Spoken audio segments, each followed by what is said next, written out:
En septembre 2019, des rumeurs ont fait état d'un document dans lequel Google affirmait avoir atteint la suprématie quantique. En octobre de la même année, Google a publié le document indiquant qu'il avait atteint la suprématie quantique avec son ordinateur quantique et avait exécuté des calculs pour une tâche en 200 secondes, et à la même tâche prendrait les superordinateurs les plus puissants au moins 10 000 ans à résoudre. IBM, la multinationale new-yorkaise spécialisée dans les technologies, a réfuté ces affirmations presque immédiatement en déclarant qu'elle pouvait résoudre le problème avec son superordinateur en seulement 2 jours et demi. On peut se demander pourquoi cette affirmation de Google est si importante qu'IBM semble ne pas vouloir la voir se réaliser. Qu'est-ce que la suprématie quantique? Et qu'est-ce que l'informatique quantique? Et pourquoi le gouvernement chinois investit-il des centaines de millions dans ce même projet? Bienvenue sur notre chaîne. Si vous ne l'avez pas encore fait, n'oubliez pas d'appuyer sur le bouton d'abonnement et de faire sonner la cloche. Vous serez ainsi averti chaque fois que nous mettrons en ligne une nouvelle vidéo.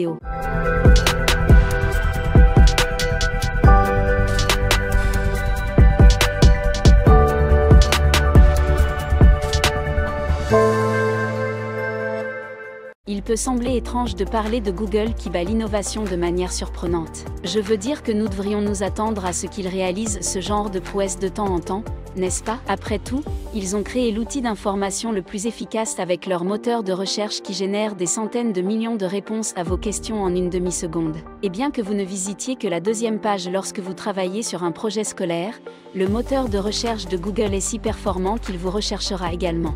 En 2019, Google a également créé l'application Google Recordé qui fait de la transcription, de l'enregistrement, de l'édition et même de la traduction un jeu d'enfant puisqu'elle a été élue meilleure application. Et l'appli enregistreur est tellement bonne que certaines personnes affirment même qu'elle ne s'arrête pas de fonctionner même lorsque vous l'éteignez. Mais non, la suprématie quantique est des éons au-delà de ces innovations en termes d'impact possible. Cela nous ramène donc à la question de savoir ce qu'est la suprématie quantique. Pour faire simple, c'est lorsqu'une tâche est exécutée et résolue rapidement par un ordinateur quantique, une tâche si difficile qu'un ordinateur classique ne serait pas en mesure de la résoudre. Dans ce cas, Google a utilisé son propre ordinateur quantique construit à partir de zéro, Sycamore, pour atteindre la suprématie quantique. Sycamore fait partie de la quête de l'entreprise visant à développer un ordinateur utile à correction d'erreurs d'ici la fin de la décennie. Et pour atteindre cet objectif, Google a construit un campus d'IA quantique à Santa Barbara, avec des laboratoires de recherche sur le matériel, un centre de données et des installations pour le développement de puces de processeurs quantiques. D'ici à la fin de la décennie, Google aura dépensé des milliards pour perfectionner l'informatique quantique. Mais qu'est-ce que l'informatique quantique? Pour comprendre l'informatique quantique, nous devons utiliser quelques concepts simples de la mécanique quantique. Et pour cela, il faut commencer par le commencement. Depuis plus d'un siècle, les physiciens tentent de comprendre les propriétés physiques des objets au niveau subatomique, ce que l'on appelle la mécanique quantique. Certains des plus grands esprits, comme Einstein, Heisenberg et Niels Bohr, s'y sont essayés, parce que la mécanique quantique était difficile à comprendre et semblait irrationnelle. Erwin Schrödinger a en quelque sorte réalisé une expérience de pensée populaire sur la mécanique quantique pour les nuls, qui est maintenant connue sous le nom de Shortling 4, le chat qui s'attarde, et nous pourrions considérer Schrödinger comme le chat. Cette expérience consiste en un récipient en acier fermé, un chat et un poison radioactif qui explosera de manière aléatoire.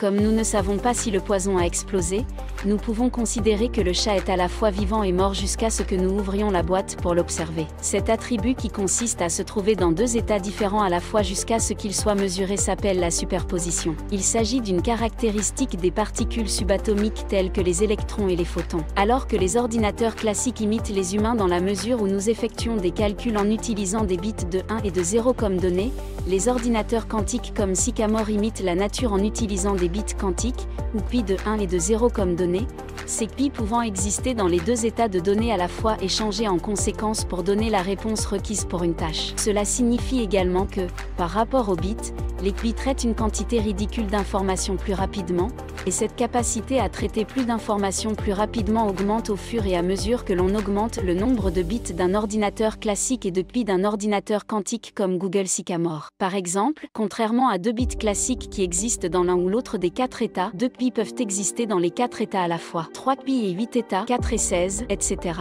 Les pi du circuit sont enchevêtrés de telle sorte que l'ordinateur peut modifier tous les pi pour parvenir à l'état correct qui génère la solution à votre tâche. Ce comportement est également dérivé de la mécanique quantique et a été décrit par Einstein sous le nom de Schmuckeft-Fenville, qui s'apparente à l'action fantomatique à distance. Il s'agit de l'effet par lequel deux particules sont corrélées l'une à l'autre de telle sorte qu'il est possible de prédire les propriétés et le comportement de n'importe laquelle des particules en utilisant simplement l'une d'entre elles, quelle que soit la distance qui les sépare. Les ordinateurs quantiques actuels de Google ont moins de 100 pi et un ordinateur quantique de 300 pi aurait plus d'état qu'il n'y a d'atomes dans l'univers observable. Toutefois, l'entreprise s'est fixée pour objectif de créer un ordinateur d'1 million de pi. Cet objectif exige beaucoup de patience et de travail, ce que la brillante équipe de Google et l'IA quantique sont prêtes à entreprendre. La raison pour laquelle la construction d'ordinateurs quantiques a posé problème est que les qubits ne sont pas stables et nécessitent des conditions particulières pour fonctionner. Les ordinateurs quantiques de Google,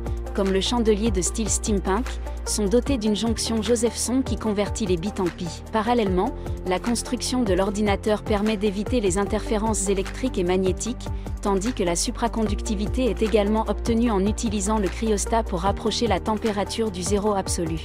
Tous ces soins délicats sont nécessaires car les gains monétaires possibles, ainsi que les avancées sociales, sont tout simplement immenses, et peut-être même inconnus. Nous avons donc compris certains concepts de la mécanique quantique dans l'informatique quantique. Ou peut-être pas, peut-être que c'est les deux ou que vous ne pouvez pas vraiment l'expliquer, mais que vous l'avez en quelque sorte compris.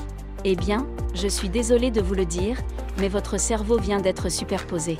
Et si elle est pleinement mise en œuvre, elle aura des implications considérables.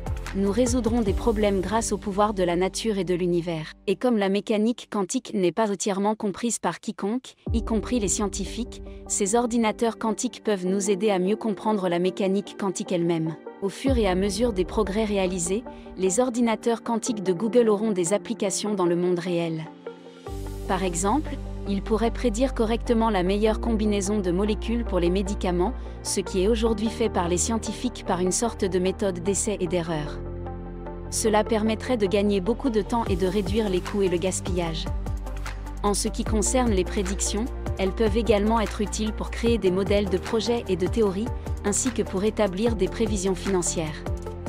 Ils peuvent également être utilisés pour mettre en œuvre des technologies de cryptage encore plus sûres que celles dont nous disposons actuellement. Les ordinateurs quantiques feraient passer la fonction cryptographique des blockchains pour une plaisanterie. Mais d'un autre côté, ils peuvent facilement pirater les clés privées ainsi que d'autres systèmes de sécurité utilisant une technologie plus faible. Nous savons donc pourquoi le gouvernement chinois veut être le premier à s'en emparer. Cependant, la présence d'un ordinateur quantique ne signifie pas que les ordinateurs classiques cesseront d'exister, car ils sont fondamentalement différents en ce qui concerne les processus de calcul qu'ils imitent. Les ordinateurs quantiques ne sont là que pour résoudre les tâches très lourdes en termes de données qui seraient autrement impossibles à réaliser, même sur les superordinateurs les plus puissants dont nous disposons aujourd'hui. Pas pour vous aider à ouvrir deux onglets Chrome à la fois. IBM et Google pourraient donc avoir des désaccords sur cette merveilleuse technologie. Mais les folles possibilités de cette technologie signifient une chose et une seule: lorsque tout le monde aura fini de perfectionner la technologie, Apple va probablement faire cette impressionnante révélation à la presse au sujet d'une nouvelle innovation pour ses clients et l'appeler joyeusement, vous savez, IQ ou Mac IQ. Quel nom pensez-vous qu'ils donneront à ce produit? Ont-ils créé leur propre superordinateur? Par ailleurs, qui, selon vous, sera le plus rapide à mettre au point des superordinateurs? Google, IBM ou le gouvernement chinois? Faites-nous part de vos réactions dans les commentaires ci-dessous. Si vous avez apprécié cette vidéo de BlueTech, n'hésitez pas à lui donner un like et à en regarder d'autres sur la chaîne BlueTech. Merci d'avoir regardé, et à la prochaine.